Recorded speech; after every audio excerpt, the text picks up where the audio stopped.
যারা হাঁসের মাংস খুব পছন্দ করেন তাদের জন্য প্রেসার কুকারে খুবই সুস্বাদুভাবে ঝটপট রান্নার রেসিপি নিয়ে চলে আসলাম।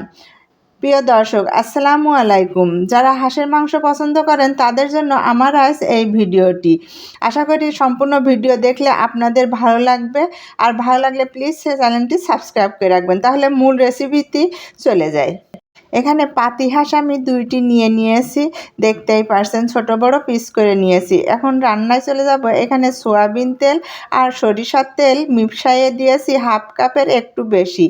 প্রথমে আমি এলাচ চিড়ে দিয়েছি, 4-5টা দারুচিনি আর 3টা তেজপাতা দিয়ে একটু ফ্লেভার বের হওয়া পর্যন্ত নেড়ে নিব। এবার দিয়ে দিব 1 কাপ পেঁয়াজ কুচি।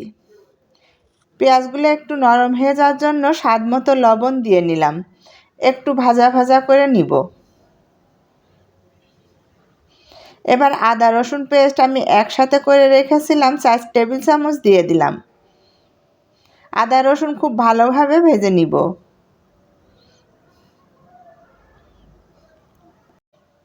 আদা রসুন ভাজা হয়ে গেলে এখানে দিয়ে দিলাম ছোট চামচের 1 চামচ গোলমরিচ আর লাল মরিচের গুঁড়া আর জিরার গুঁড়া স্বাদ মতো দিয়ে দিলাম। হলুদের গুঁড়া আর ধনিয়ার গুঁড়া দিয়ে দিলাম। দেওয়ার পরে একটু আদা রসুনের সাথে কষিয়ে নিচ্ছি। সামান্য একটু গরম মশলার গুঁড়া দিয়ে দিলাম। 1/3 কাপ নারকেলের দুধ দিয়ে দিলাম। এই নারকেলের দুধ দিলে খুবই টেস্ট হয়। আমি এই হাঁসের মাংস রান্নাতে 1 ফোঁটা পানিও দিব না, শুধু নারকেল আর নারকেলের দুধ দিয়েই রান্নাটা করব। 1 কাপ নারকেল আস্ত করে চিড়ে রেখেছিলাম দিয়ে এখন মাংসের মশলার সাথে ভালোভাবে কষিয়ে নিলাম। এবার হাঁসের মাংস দিয়ে খুব ভালোভাবে কষিয়ে নিব। হাঁসের মাংস যত কষানো যাবে ততই টেস্টটা বৃদ্ধি পাবে। উল্টে পাল্টে নেড়ে চেড়ে খুব ভালোভাবে কষিয়ে নিব মিনিট 5। যারা হাঁসের মাংস ঝটপট সুস্বাদু করতে পারেন না, তারা আমার আজ এই ভিডিওটি দেখে এতটাই টেস্টি করে রান্না করতে পারবেন যা একবার রান্না করলে বারবার আপনার কাছে খেতে চাইবে বাসার লোক।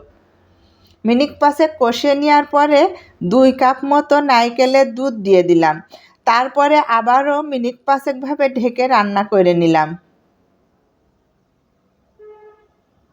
এবার উল্টে পাল্টে একটু নেড়ে ছেড়ে দিব।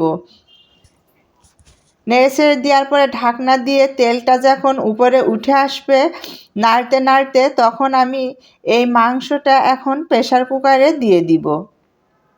প্রেসার কুকারে দেওয়ার আগে এইভাবে যদি খুব ভালোভাবে কষিয়ে নেন তাহলে এতটাই সুস্বাদু হয় যে না, হাঁসের মাংস যে খান না সেও একবার খেলে বারবার খেতে চাইবে।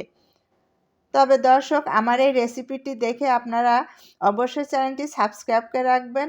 নতুন নতুন রান্নার রেসিপি ছাড়া মাত্রই আপনাদের কাছে পৌঁছিয়ে যাবে। এখন দিয়ে দেব 4 থেকে 5টি বাঁশি। আমি এখানে 6টি বাঁশি দিয়ে নিয়েছি। দেখতেই পারছেন মাংসর কালারটা কতটা ইয়ামি এবং সুস্বাদু হয়েছে, দেখে বোঝাই যাচ্ছে।